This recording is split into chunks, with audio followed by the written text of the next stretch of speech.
যখনই আমরা পরের ছয়টা নামিয়ে ফেলবো তখনই আমাদের ভুল হয়ে যাবে আর আমরা অঙ্কটা ভুল করে ফেলবো। কখনো এই ধরনের ভুল ভাগের ক্ষেত্রে আমরা করব না। তখন আমরা কি করবো, একটা আগে শূন্য বসিয়ে নেবো ভাগফলের জায়গায়, তারপর আমরা পরবর্তীকালে যে ছয়টা সেটা নামাতে পারবো। কিন্তু এখন আমার প্রশ্ন হলো, আমরা এই মাঝখানে শূন্যটা যে বসালাম কেন বসাবো, এই প্রশ্নটা তোমাদের মনের মধ্যে হয় না? হঠাৎ করে একটা শূন্য কেন বসাবো? এইটা জানার জন্য নতুন পদ্ধতিতে ভাগ যেভাবে আমরা করি সেইটা লক্ষ্য করো। আজকে এমন পদ্ধতিতে এই ভাগটা করবো যেটা শেখার পর তোমরা এই ধরনের একটু জটিল ধরনের যে ভাগগুলো আছে সেগুলো কিন্তু সহজেই করে ফেলবে। এই ভাগটা করার আগে আমরা আগে সেই ভুলটা দেখাবো, যে ভুলটা আমরা করি। কখনোই এই ধরনের ভুল ভাগের ক্ষেত্রে করবো না। সুতরাং যেই জায়গায় তোমরা ভুল করো আগে সেই জায়গাটা আমি তোমাদের দেখাবো। যেমন ধরো উদাহরণটা লক্ষ্য করে দেখো, 3636, এই সংখ্যাটাকে আমায় ভাগ করতে হবে 6 দিয়ে। এই ক্ষেত্রে আমরা কি করি, আমরা প্রথমে মাঝখানে সেই সংখ্যাটা লিখি যেটাকে ভাগ করতে হবে। যেমন আমি লিখলাম 3636। এবার আমাদের এই সংখ্যাটাকে 6 দিয়ে ভাগ করতে হবে। আমরা কি করি, প্রথমে 36 সংখ্যার আগে পর্যন্ত বা 36 সংখ্যা পর্যন্ত 6-এর ঘরে নামটা করি। চলো অঙ্কটা করা যাক। আমরা জানি 6 6 36, অর্থাৎ 6কে 6 দিয়ে গুণ করলে হয় 36। সেই জন্য এখানে লিখলাম 6, আর এখানে হবে 36। দেখো 36 থেকে 36 বাদ দিলে কি হবে, শূন্য। তখন আমরা কি করি, পরের যে 3টা আছে এটাকে নিচে নামিয়ে দিই। এই পর্যন্ত অঙ্ক পুরো ঠিক আছে, কোনো ভুল নেই। যখন আমরা 3টাকে নামিয়ে দিই, এবার কি দেখি, দেখো এখানে 6 আছে, এখানে 3 আছে। 6কে 1 দিয়ে গুণ করলে হয় 6, 3-এর থেকে বড় সংখ্যা, সুতরাং আমরা ভাগ করতে পারি না। তখন আমরা কি করি, যেহেতু 3টা ছোট সংখ্যা 6-এর থেকে, আমরা পরের যে 6টা আছে, 3-এর পরের 6টা, এটাকেও কিন্তু তখন আমরা নামিয়ে দিই। আর এইখানেই আমরা ভুল করে বসি। কারণ ভাগের ক্ষেত্রে নিয়ম হচ্ছে, তুমি একটা সংখ্যা নামাতে পারবে, পরপর দুটো সংখ্যা কখনোই নামাতে পারবে না। এই যে যখন আমরা পরের 6টা নামিয়ে দেবো, তখনই কিন্তু আমরা ভুল করে ফেলবো আর অঙ্কটা আমাদের ভুল হয়ে যাবে। আর এই ক্ষেত্রে আমাদের সঠিক নিয়ম কি, আমরা এই 6টা নামাতে পারবো না।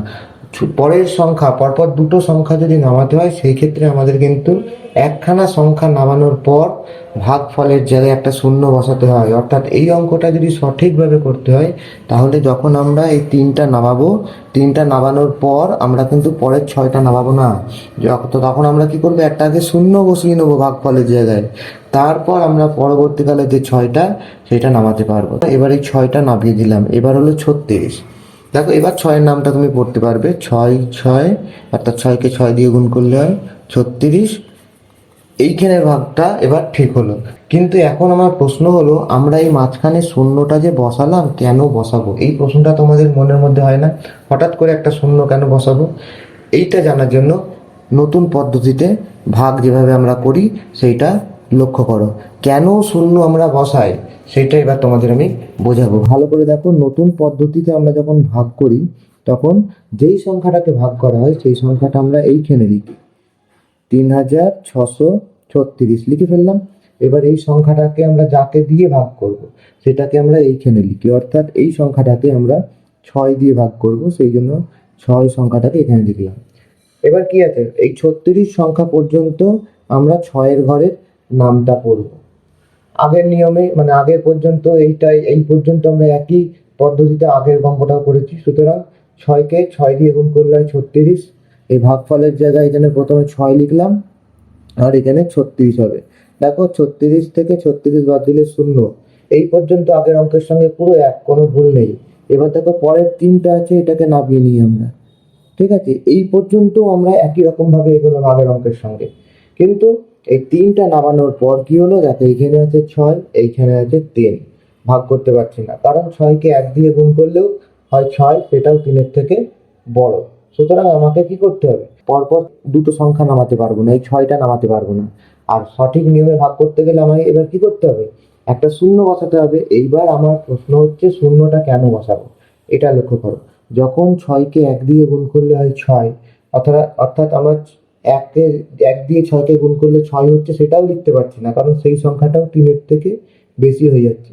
কিন্তু আমরা কি জানি, তাহলে আমরা যদি এখানে 6কে 0 দিয়ে গুণ করি, তাহলে গুণফল হবে 0। তাহলে এখানে 6কে 0 দিয়ে গুণ করলে গুণফল 0 হয়, সেই জন্য এখানে লিখলাম 0।